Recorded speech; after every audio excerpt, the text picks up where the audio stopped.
Bahan baku industri, sumber daya alam.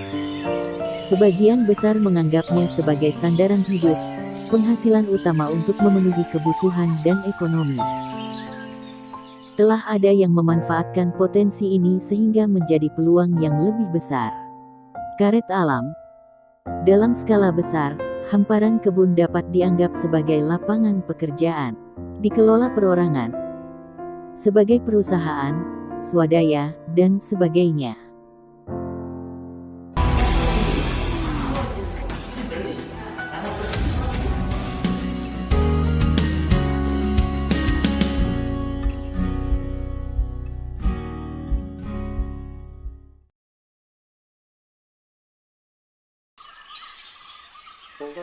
Karet rendam. Karet rendaman adalah bokar kebun yang sengaja diawetkan oleh petani atau pemilik kebun dengan cara merendamnya dengan air. Tujuannya adalah untuk mempertahankan sifat dan bobot lateks beku. Gemar disebut karet bakwan, karena memang lateks yang dihasilkan di dalam wadah atau tempurung kelapa, beku bersama dengan skrap dan tatal. Pada bokar rendaman, ini, kandungan air maupun kotorannya yang lebih tinggi. Dan akan terpisah setelah melalui proses giling dan oven untuk menghasilkan karet bersih. Karet rendaman dibeli dengan kadar karet kering, yaitu sekitar 45% sampai 55%.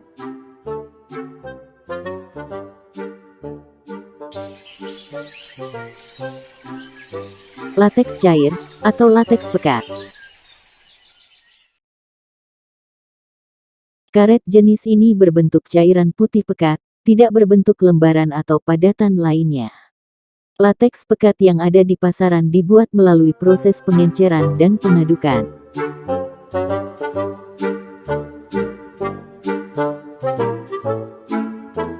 Biasanya lateks pekat banyak digunakan untuk pembuatan bahan-bahan karet yang tipis dan bermutu tinggi.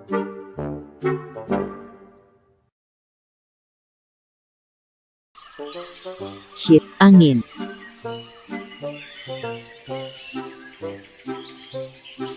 Sheet angin, atau unsmoke sheet. Bokar petani sudah dalam keadaan kering.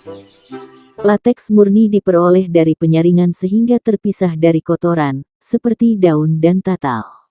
Pembekuan di wadah aluminium, lalu digiling menjadi lembaran tipis. Terakhir, ditiriskan di ruang terbuka tanpa sinar matahari langsung dan tidak terkena hujan.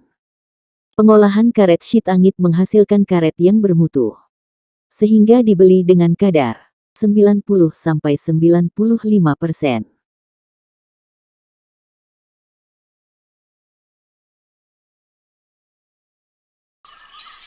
Karet lembaran asap, RSS.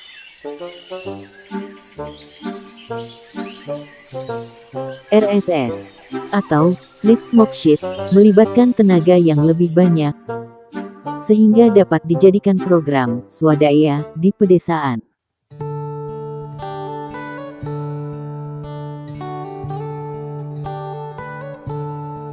Karet olahan ini diproses melalui pengasapan dengan baik, dan diklasifikasi menjadi beberapa kelas.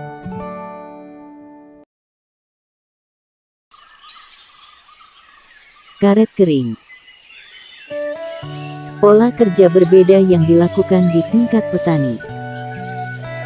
Karet model ini merupakan mutu yang lebih baik dibandingkan karet rendam. Tanpa dioruk, karet yang dikeringkan ini tidak bau, tidak mencemari lingkungan.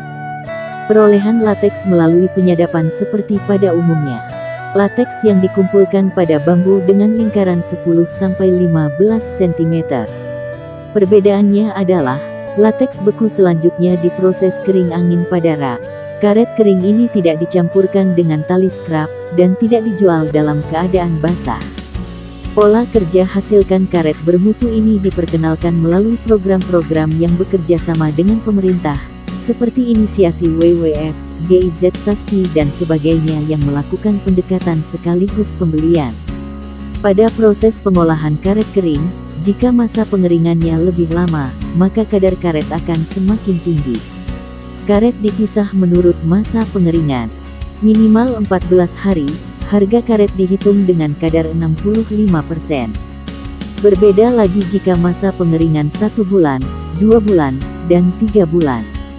Semakin lama maka harganya semakin mahal.